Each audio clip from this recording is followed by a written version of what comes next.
हे परमपिता परमात्मा, आपको नमस्कार है। मैं अपने सुनने वाले सभी श्रोताओं का अपने हृदय के साथ स्वागत करती हूँ।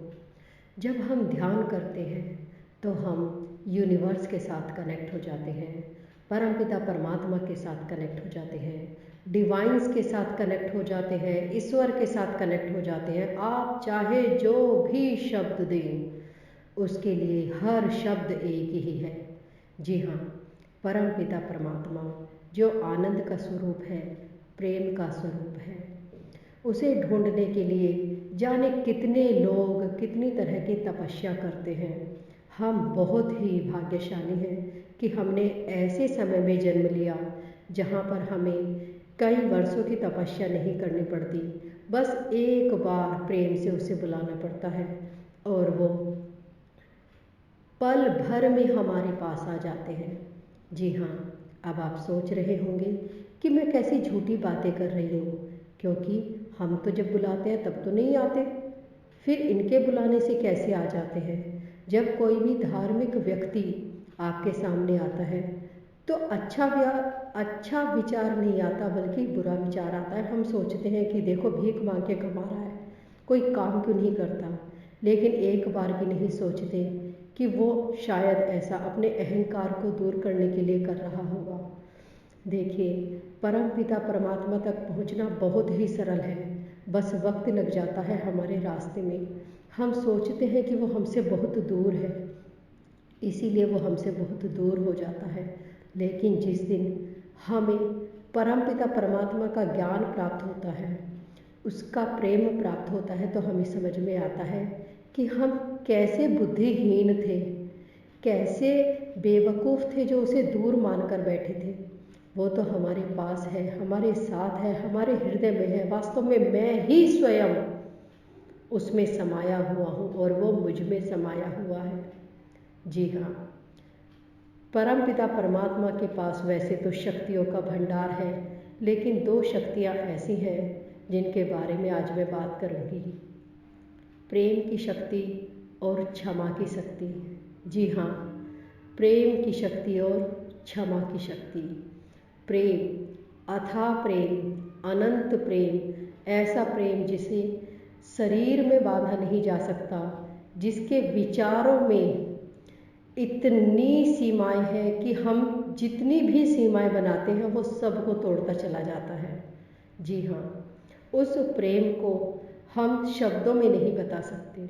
उसका प्रेम इतना अथाह है, इतना पवित्र है कि स्वयं उसका शत्रु उससे पूछता है कि प्रभु कब आओगे और कब मुझे अपने में विलीन करोगे।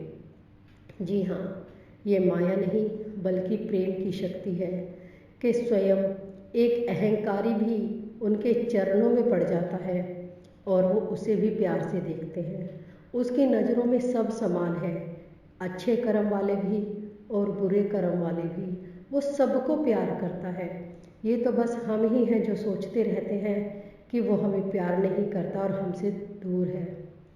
जी हाँ, परम पिता परमात्मा देने में कभी कोई कसर नहीं छोड़ता, बल्कि खुलकर देता है। मैं आपको अपना ही एक एक्सपीरियंस बताती हूँ। जब मैं ध्यान करती थी तो मैं निर्विचारिता में चली जाती थी, लेकिन उससे पहले मैंने बहुत समय तक अपना जो वक्त है वो इधर उधर घूमने में कि मैं कैसे ध्यान करूं, क्या करूं, ये करूं, इसमें लगा दिया। लेकिन जब मुझे वास्तविकता का पता चला और मैंने उस तरह से ध्यान करना शुरू किया, तब मुझे परमपिता परमात्मा का ज्ञान प्राप्त हुआ, उनका निर्मल प्रेम प्राप्त हुआ और उस वक्त समझ में आया कि सत्यता तो कुछ और ही है। एक दिन मैंने ध्यान में दो व्यक्तियों को देखा जो ब्राह्मण के भेष में थे। वैसे तो मैं उन्हें कभी नहीं जानती थी और ना ही मैंने अपने जीवन में उन्हें देखा। मैंने उनसे पूछा कि आप कौन हैं, तो उन्होंने कहा कि हम अश्विनी कुमार हैं।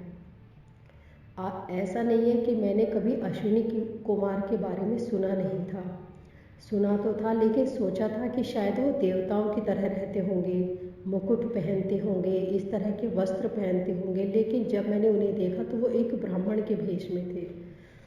मुझे यकीन नहीं हुआ। मैंने कहा कि मैं कैसे यकीन करूं कि आप वास्तव में अश्विनी कुमार हैं। तो उन्होंने कहा कि विश्वास अंधविश्वास सब एक तरफ रख दो, क्योंकि परमपिता परमात्मा का प्रेम इतना पवित्र होता है कि वो शब्दों से परे है। हम यहाँ पर कुछ लेने नहीं बल्कि कुछ देने आए हैं। मैंने उनसे पूछा कि आप मुझे क्या देने आए हैं? तो उन्होंने कहा ज्ञान। मैंने पूछा कैसा ज्ञान? उन्होंने कहा कि परमपिता परमात्मा जब अपने बच्चों को दुखी देखते हैं तो उन्हें भी बहुत दुख होता है। वो उनसे बहुत प्रेम करते हैं, इसीलिए वो हर उस आत्मा को जो परमपिता परमात्मा को प्रेम करती है उसे ज्ञान देते हैं ताकि वो उनकी निस्वार्थ भाव से सेवा कर सके। हम यहाँ पर तुम्हें वो ज्ञान देने के लिए आए हैं। तब मैंने उनके ज्ञान को सहर्ष स्वीकार किया। उन्होंने मुझे जो ज्ञान दिया वो अलौकिक है और मैं अपने आप को बहुत खुशकिस्मत समझती हूँ कि परमपिता परमात्मा की कृपा से मुझे ऐसा ज्ञान प्राप्त हुआ। जी हाँ, ऐसा ज्ञान, ऐसी हीलिंग जिसे मैं डिवाइन हीलिंग कहती हूँ। मैं खुलकर, ऐसा नहीं है कि यदि आप मुझसे शारीरिक रूप से टच में आएंगे या फिर किसी कांटेक्ट के थ्रू आएंगे तभी मैं आपको हीलिंग दूंगी, बल्कि परमपिता परमात्मा जिसे भी मुझसे हीलिंग दिलाना चाहते हैं, चाहे वो किसी भी रास्ते से मेरे पास आए, मैं उसे हीलिंग करती हूँ। मैं आपको अपना कल रात का ये एक्सपीरियंस बताती हूँ। कल रात मैंने एक मंदिर देखा। मंदिर में मैंने एक औरत को देखा, तो वो औरत काफ़ी दुखी थी।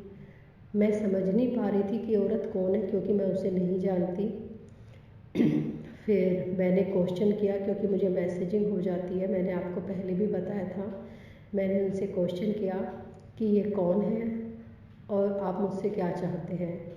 तो उन्होंने कहा टीबी। जी हाँ, वो टीबी के रोग से पीड़ित थी और शायद मंदिर में इसी से रिलेटेड प्रार्थना कर रही थी और मुझे उससे हील करने के लिए कहा गया। जी हाँ, इसीलिए मैं आपसे कहती हूँ कि भगवान तो हर जगह सुनता है। ऐसा नहीं कि आप उसे मंदिरों में पुकारेंगे तभी वो आपकी सुनेगा। आप जब भी उसे हृदय से पुकारेंगे तभी वो आपकी सुनता है। मुझे ध्यान में जाने कितनी सोल्स को बताया जाता है हीलिंग करने के लिए, और मैं निस्वार्थ भाव से उनकी हीलिंग करती हूँ।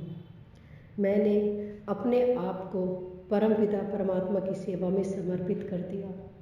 कभी कुछ नहीं मांगा, क्योंकि मैं जानती हूँ कि वो बिन मांगे ही सब कुछ देने वाला है।